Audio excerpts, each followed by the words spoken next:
এই জাতির সম্ভাবনা অসীম। এই জাতির যে তরুণ সম্প্রদায়, তার যে সৃজনশীলতা, তার যে উদ্যম অন্য জাতির তুলনায় অনেক অনেক বেশি। এই এতটুকুন জায়গার মধ্যে আমরা 17 কোটি মানুষ থাকি।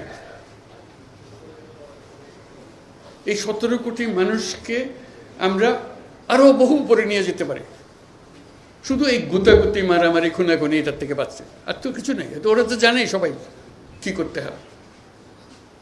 কাজে অন্যরা কি মনে করলো সেটা দুঃখ পাওয়ার চাইতে বড় কথা হলো এসছে। বড় কথা হলো যে আমরা নিজেদেরকে কি দেখতে চাই, আমাদের স্বপ্নটাকে, আমাদের স্বপ্ন আমরা বাস্তবায়ন করব। এবং আমাদের স্বপ্ন আমাদের যে স্বপ্ন, আমাদের যে ক্ষমতা, এটা যদি আমরা করি, পৃথিবীর মানুষ এমনি ভাবা দেবে। পৃথিবীর বহু দেশে তো যাই, কাজে দেখি এর চাইতে ঘনিষ্ঠ একটা জাতি, পরিবারভুক্ত জাতি খুব কম দেশে আছে। আমরা ভাগ্যবান জাতি হিসেবে।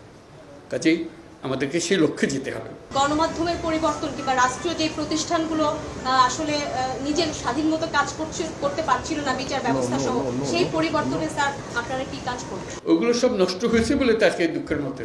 কাজে আপনি যেটা যদি পরিষ্কার না করেন আর যাবেন কোথায়? আবার বর্বরতার মধ্যে থেকে গেলেন।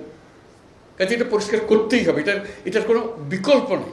আপনি যতভাবেই বলেন প্রত্যেকটা জিনিস, এটা এই না যে এই জিনিস নষ্ট হয়ে গেছে, ওরকম না, পুরো জিনিসটাই পচে গেছে। এই পচা জায়গাতে আবার নতুন তরতাজা জাতি আবার তৈরি করতে এবং পারি। শুধু আমাদের সবাই একত্র হতে পারে, এটা করতে হবে, কঠিন হাত করতে হবে। কঠিন যদি না হন এটা পারবে না, ওই থেকে যাবে, মানে বীজ থেকে যাবে। বীজ থাকলে কি হবে? আমি অর্থনীতির পাই নাই, আমি শান্তির জন্য পেয়েছি। কাজে ওইটা করতে হবে। যেগুলো বলছেন এগুলো অনেকগুলো বিষয় আছে, একসঙ্গে বসতে হবে, করতে হবে। সব লটর পটর অবস্থার মধ্যে আছে, কোনোটাই শিক্ষিত চলে যায়। কাজে ওইটাকে ঠিক করা এবং সবাইকে সমর্থন দিতে হবে। আপনারা যদি বলেন যে না এটা পারতেছে না, তাহলে বাদ দাও, তাহলেও শেষ, ওখানে শেষ। নিজেদের মধ্যে একতা, এটি বড় চ্যালেঞ্জ। একতা হলে সব কিছু সম্ভব, ঐক্যটা আসে। আমরা চাকরি চাই না, আমরা চাকরি প্রার্থী নই, আমরা চাকরির দাতা প্রত্যেকে। কাজে সেই জিনিস এই আয়োজন, এটা আয়োজনের বিষয়। কাজে প্রত্যেকের মধ্যে শক্তি আছে।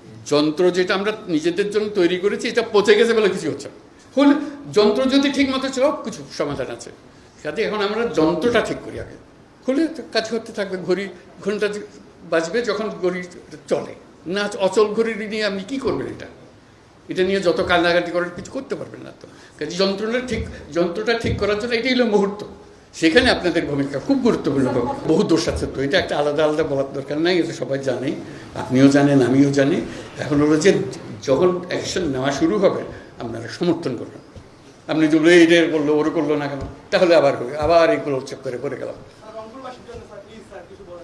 এগোতে হবে। রংপুর পিছিয়ে পড়া একটা জেলা, রংপুর বাংলাদেশের 1 নম্বর জেলা হোক, এটাই হলো।